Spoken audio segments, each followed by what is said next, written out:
So, do you remember when you first heard about that crazy, strange thing known as the coronavirus? This mysterious COVID-19 that was coming to wreak havoc on our world, and it certainly has. But when we first heard about it, maybe like me, didn't think much about it. We heard about this thing, it seemed so far away, but then suddenly schools are shut down, stores are locked up, churches were closing their doors, and we were told just to stay away, stay at home, isolate from other people, to remain secluded from others. And that's a difficult thing. It was a difficult thing for many of us who like to be out with people doing different things. And suddenly, all that we were, all the things that we were doing was stripped away from us. And we were afraid that we were going to pass some sort of virus on to other people. And rightly so. It was a dark time, a hard time, a true health hazard. And so we did what we had to do, and still we're reaping the causes and the struggles that came from that. But when it came around, really, many of us maybe kind of felt like a leper. We were confined to our homes, avoiding each other, trying not to get other people sick. You might leave your home and you'd have to shout out to someone passing by, "Unclean, unclean." And you'd be out there and you'd have some sniffles from your allergies and people would back away from you, or you sneezed in public and the police would drag you away. But we learned that we lived these isolated lives, afraid to touch or be touched by others. It felt almost unhuman at certain times. But what we have to understand is we might have felt like kind of lepers, but back then, back in Jesus' time, this leprosy was even worse. If you had leprosy, this is what William Barclay says. He says that in the New Testament, there is no disease regarded with more terror and pity than leprosy. No other disease reduced a human being to a hideous wreck. And so leprosy would begin with these distorted colored patches on your body, and it would just slowly start to spread. And we saw it on this man. And eventually, your nerves would start losing their sensation, so you couldn't feel things, which is interesting. And then especially, it would get worse because you could walk by something and cut yourself and not even know it, or you would burn yourself on fire and you wouldn't know it because you had no sense of feeling.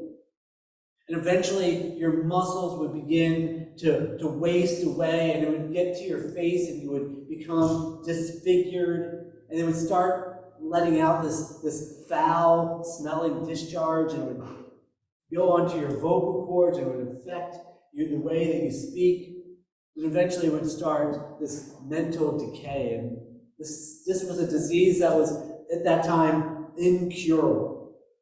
Unfortunately, they kind of began to keep people together. If you had any sort of skin disease, you would kind of lump together with people known as lepers. And so you would be shunned from your where you lived. You had to go live with the lepers. Ultimately, you would be banished. You had to live apart, and you had to bear the pain of the disease. But you also had to bear the mental pain of being separated from people, this lack of interaction with human society, and feeling shunned. You were counted as dead. Some people they would give you read you the rights as if you were dead. It was a death sentence. And the only hope would be that death would soon come and take you away from all that suffering.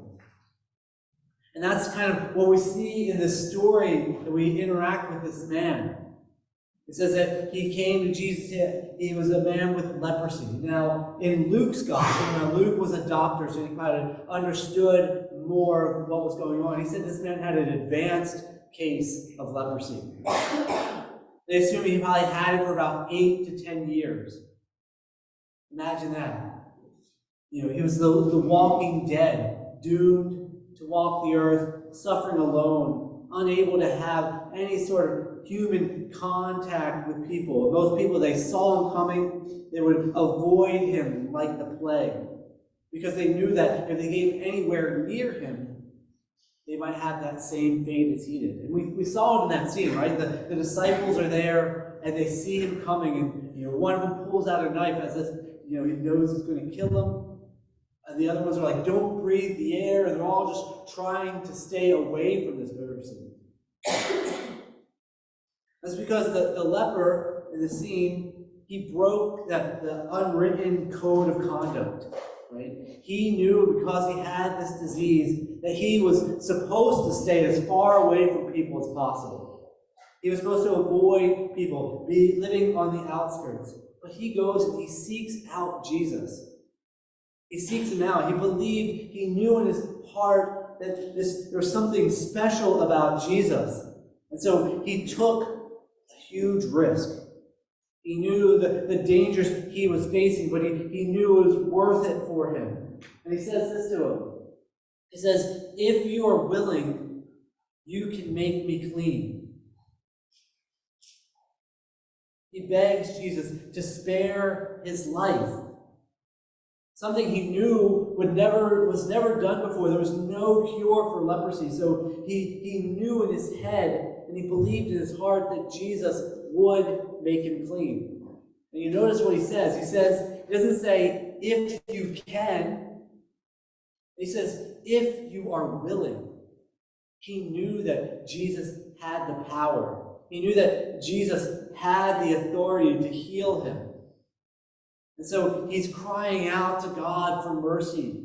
If you are willing, make me clean. And Jesus' response is vastly different than anyone else's response would be. It says that Jesus was moved with compassion.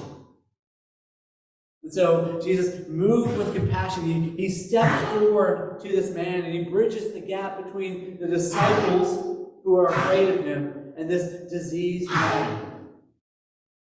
He sees the suffering that this leper is facing, and his heart stirs.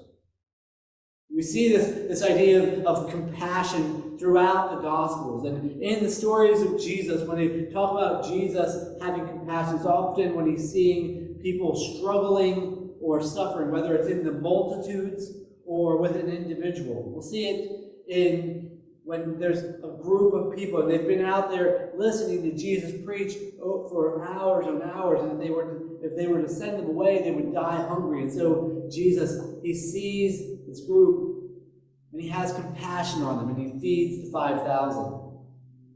Another time, Jesus sees a crowd of people, and it says that he saw them as like sheep without a shepherd, and he had compassion on them, and he began to teach them. We see Jesus interacting with his father, whose son is demon-possessed. It says that Jesus had compassion on him, and he cast that demon out. Jesus often used this word in his parables, especially the famous ones, like the Good Samaritan. Talks about this Samaritan who was despised by most people, but he saw this beaten man, and the Samaritan had compassion on him, and he took care of this man, and he nursed him back to health. We also see in the story of the prodigal son. This father, he sees his delinquent son who's spent all of his money, and he's coming home, and the father has compassion on his son, and he runs to him. Max Lucado says that compassion describes one of those longings we find easier to feel than to describe. While it relates to sympathy and empathy, it's deeper. Showing compassion is not so much how someone feels toward us, but how they act toward us. So compassion is both feeling and acting. And we see that Jesus here in the scene is moved with compassion. He sees the suffering. He sees this man struggling, and he's moved toward action. And he does the most unthinkable thing that anyone at that time ever would have done. He reaches out and he touches the leper. He reached out his hand and he touched him. What was he thinking? This man had a highly advanced case of the most deadly disease of that time. Extremely contagious, and Jesus knew if he touched him, he could get that. And to be clear, we know that Jesus could have healed him without touching him. Jesus, who spoke the universe into existence, could have easily spoken to heal this man. And we saw it in a different story. In Matthew's gospel, the story that follows after this story is a centurion that comes to Jesus, whose servant is sick, and he says to Jesus, just say the words, and I know my servant will be healed. And Jesus says the words, and his servant is healed without going anywhere near him. But Jesus, in this story, he does the unthinkable. Jesus touches the leper because he knew he was giving him more than just healing.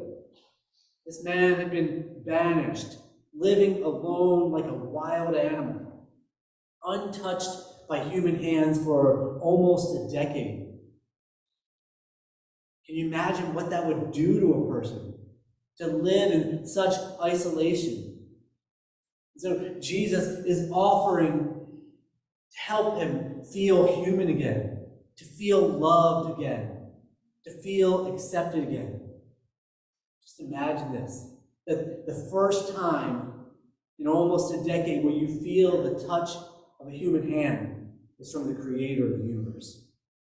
It says, immediately the leprosy left him and he was made clean. The disease that had robbed him of everything in his life was gone.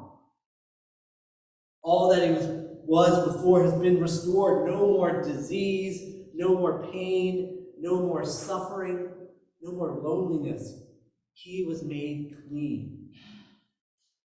And that's important, especially for the Jewish people at that time, because being clean is an important part of them, because only the clean could go to the temple.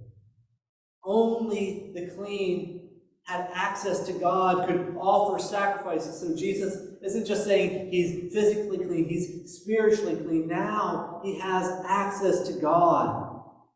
This is an amazing picture of God's grace.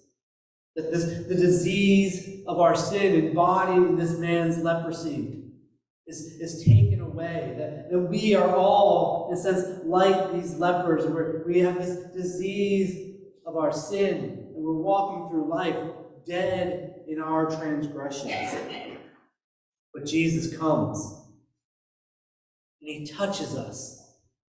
He touches our lives. He brings new life to our hearts, to our souls. He wipes away our disease. He makes us clean before God. And so Jesus does this for the leper, and he does that for us as well. Jesus not only does that for us, but he calls us as his disciples to go and do likewise. We are called to follow the example of Jesus, to go into our world, to be moved with compassion, to touch the lives of the walking dead all around us. We are to follow his example and to see the lepers, the lonely, the abandoned, the abused, the mistreated. Not to see them as rabid animals that we need to avoid or run away from, but as the people created by our loving God. People who are longing to be touched by God's amazing grace. And thankfully, today, we don't really, in our area, we don't have to deal with leprosy. I don't know of any leper colonies in our area. And that's not to say that this disease has been completely eradicated. I know there are places in the world where people are dealing with this. And we as Christians need to be reaching out and caring. We need to be moved with compassion to care for those sick and poor all around the world who are facing this disease, and many others. and to help them feel human again. But if we think about it, we try to think about how this affects our lives, we think about the people that we know, or the people that are in our community that we might view as lepers. People that we might think as outcast or untouchable or unworthy. People that we would tend to avoid like the plague and we wouldn't want to touch with a 39.5-foot pole. And we know that each of us has a list of people that we might think are lepers. And even though we might be ashamed of it, we know that there's people that we tend to avoid. Maybe it's that gay coworker, or that transgender kid who lives down the road, or that illegal immigrant who's come to this country just to help their family survive, or that refugee who had to leave their homeland because of war, or that migrant worker who's filling the fields. Or that's that person of another race that, even though we were taught to believe there was something different about them. Or that person from the Middle East that we think they must be a terrorist. Or that poor, single mother who's on welfare and all we think is all they need to do is just get a job and everything will be fine. Or maybe it's people with mental disabilities that are struggling. Maybe a person with Asperger's or Alzheimer's or other things. And the list can go on and on and on. There are many people that we kind of view as lepers, even though we know it's not right. We know in our heads, and even in our hearts, that we should see everyone equally. But yet we're still sinful, distrusting people that are shaped by the ways that we were raised, or our culture, or our experiences. It causes us to view people in ways that we shouldn't. Because we are like the disciples, we're afraid of these people. We want to avoid them. We want to disassociate ourselves with them, to send them away. But that's not what Jesus does. Jesus is moved by compassion. And if we are his disciples, if we want to follow in his footsteps, we want to live the life that he calls us to live, then we should be moved by compassion as well. David Engelhardt says this, that compassion is a form of love aroused in us when we're confronted with those who suffer or are vulnerable. Compassion produces action to alleviate the suffering. Compassion confronts the suffering around us. It sees the pain and the struggle that other people are facing. But then it calls us to action. Compassion helps us see the suffering and help alleviate that suffering. Jesus didn't just see the leper, but he touched the leper and he healed the leper.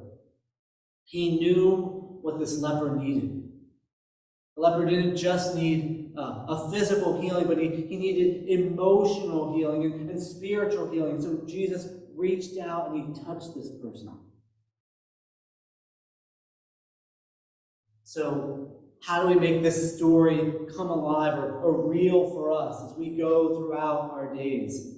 As we walk down the streets of Buxton and Hollis, or wander through the grocery stores, what do we do? How do we live this story out in our lives? Well, first, like this leper, we come to Jesus. We come to him, we beg him. You see, our first step is that to be like this, we need to ask God to make us clean. We need to ask him to change our hearts, to remove our prejudices and our blinders, things that keep us from seeing people the way they should be seen. Not just to see the leper or to see the problem, but to see the person that is struggling and suffering. We need to fall on our knees and beg Jesus to change our perspectives, to wipe away our bigotry, to break our calloused hearts, to give us new, clean, fresh eyes to see others the way that Jesus sees them. And after that, then we can move with compassion. Because that's what Jesus was. He was moved with compassion. But the question is, what moves you? I know we're often moved by things like fear or doubt. And these fears and doubts and uncertainties, they kind of put us against each other, cause us to fight against people instead of working together.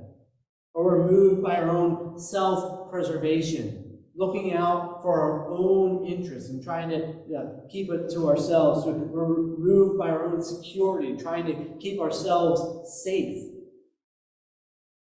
instead of truly following the way that God wants us to. Because Jesus was moved by compassion. It means that we can't stand still. It means we can't just huddle up in our little Christian circles. That we need to walk out into the places in our lives that might make us feel uncomfortable. To allow God to spur in us His love and His grace and His compassion. To lead us to care for those who feel unloved. Help us move towards the leper, and then, like Jesus did, to touch them. Jesus touched the leper, letting him know that he was something more than just a charity case.